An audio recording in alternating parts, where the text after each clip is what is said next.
There is a moment that sneaks up on you.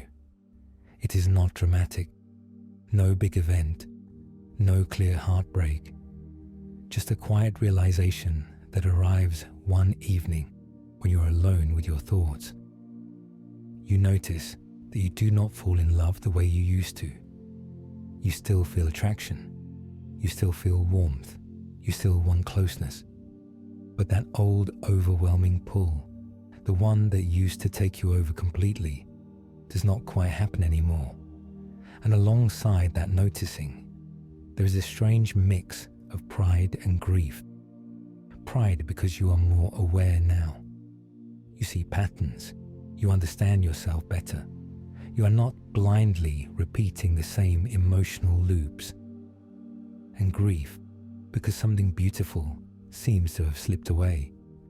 You might catch yourself wondering if you have become colder or guarded or too analytical, or whether emotional awakening has quietly cost you something essential, something human. This video is for the part of you that feels emotionally awake, but quietly less alive in love.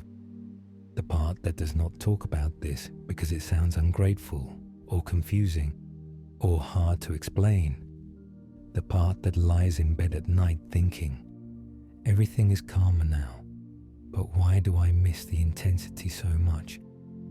Nothing here is meant to diagnose you or fix you. This is simply a conversation, the kind you would have at 2 a.m. with someone who understands the inner landscape you are walking through. There is a certain innocence to falling in love before you understand yourself. Love arrives like a force of nature. It disrupts your routines. It fills your mind. It gives everything a sense of color and meaning. You do not analyze it. You surrender to it. Then something shifts. You begin to see yourself more clearly. You notice how attraction forms. You notice how longing intensifies when someone feels unavailable. You notice how quickly fantasy fills in the gaps when you do not yet know someone deeply. This awareness can feel empowering at first, like waking up from a dream. But later, when love tries to enter again, you realize the dream state is harder to access. You're present now. You're watching yourself feel. You are noticing the mechanisms as they unfold. And while that presence protects you from certain kinds of pain, it also changes the texture of love. It becomes less intoxicating, less consuming. This does not mean love has disappeared. It means the part of you that used to dissolve unconsciously into it is no longer leading the way. One of the hardest things to admit is that we miss being undone. There was something deeply relieving about losing yourself in love, about letting another person carry your sense of meaning for a while, about the way desire narrowed your world down to one face, one voice, one connection. When awareness grows, that kind of undoing becomes rare. You stay inside yourself now. You feel your body. You notice your boundaries. You sense when something feels off before it becomes overwhelming. And yet, part of you misses the chaos. This is where shame often creeps in. You tell yourself you should be grateful for growth. You should prefer peace over intensity. You should not miss something that caused pain in the past. But grief does not respond to should. What you are grieving is not dysfunction. You are grieving an experience of aliveness that once came easily to you. The feeling of being swept up in something larger than yourself. Acknowledging that grief does not mean you want to go backwards. It means you are honest about what mattered. There is an internal tension here that is subtle but powerful. The ego often equates intensity with depth. The stronger the emotional charge, the more meaningful the connection feels. Drama becomes proof of significance. The heart knows something quieter. Depth is not always loud. It does not always announce itself with urgency or longing. Sometimes it arrives as ease, as safety, as a sense of being met without performance. When you are emotionally awake, the heart often takes the lead more often than the ego, and the ego can feel disappointed by that. It whispers that something is missing, that love should feel more explosive, that if you are not obsessing, you must not care enough. This misunderstanding creates inner conflict. You start questioning your own capacity to love, when in reality, your system is simply orienting toward a different quality of connection, a deeper one, but a quieter one too. Carl Jung spoke about projection as a central part of falling in love. We do not just fall for the person in front of us. We fall for the parts of ourselves we have not yet fully owned. Before awareness, this projection feels like magic. Another person seems to hold the missing pieces of you. They feel luminous, charged, almost mythical. When you begin to see projection clearly, the spell weakens. You notice how much of desire is built from imagination, how easily we attribute depth, wisdom, or wholeness to someone we barely know, how quickly longing fills in what reality has not yet shown. Seeing this can feel like emotional sobriety, and like any sobriety, it comes with loss. You might miss the enchantment, the way love once felt like destiny rather than choice, the way another person seemed to glow with meaning. This sadness is not cynicism. It is the natural response to waking up from an illusion that once brought you joy. Many people assume that awareness ruins love because it turns into overthinking. But overthinking is not the root problem. It is a transitional state. When old emotional patterns dissolve, the nervous system looks for something to hold on to. The mind steps in to create structure where instinct used to lead. You are learning how to stay present in connection without losing yourself. That takes time.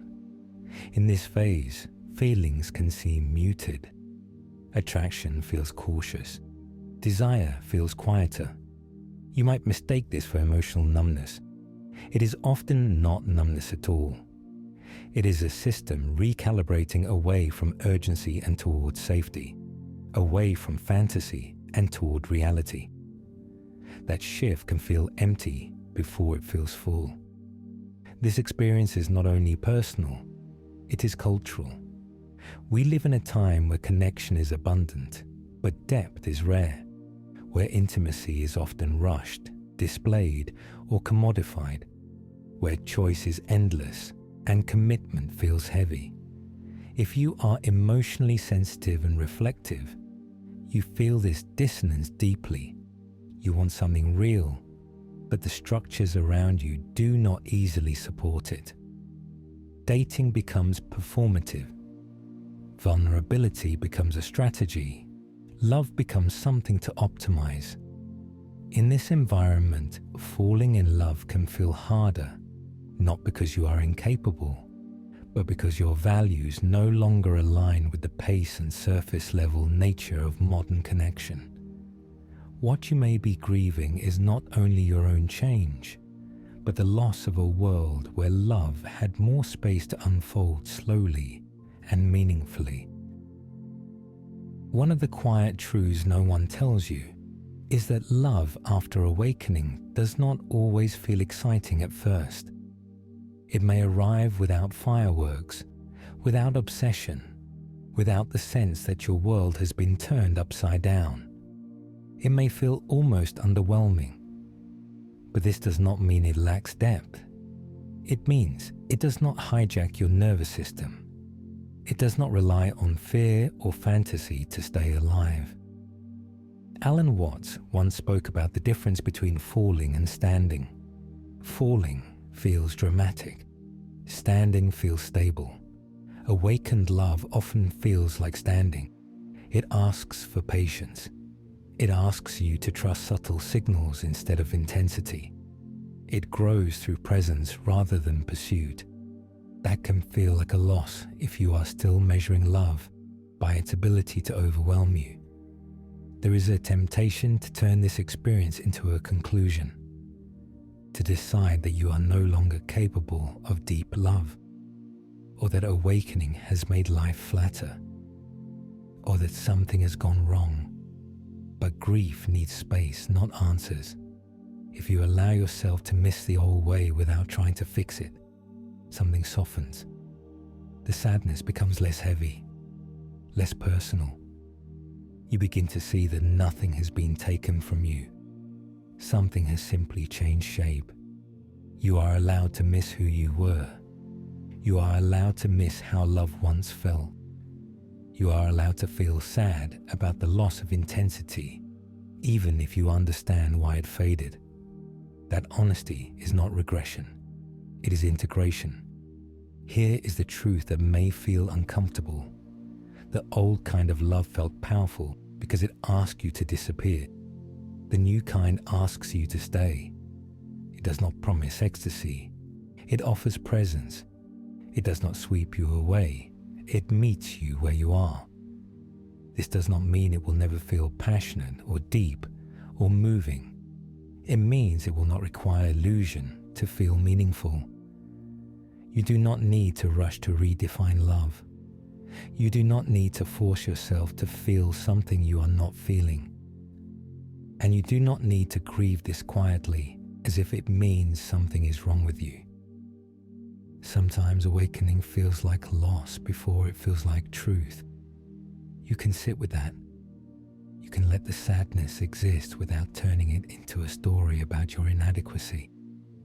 Nothing is broken in you. You are simply learning how to love without leaving yourself behind. And that kind of love, even if it arrives quietly, tends to last longer than the kind that burns bright and disappears.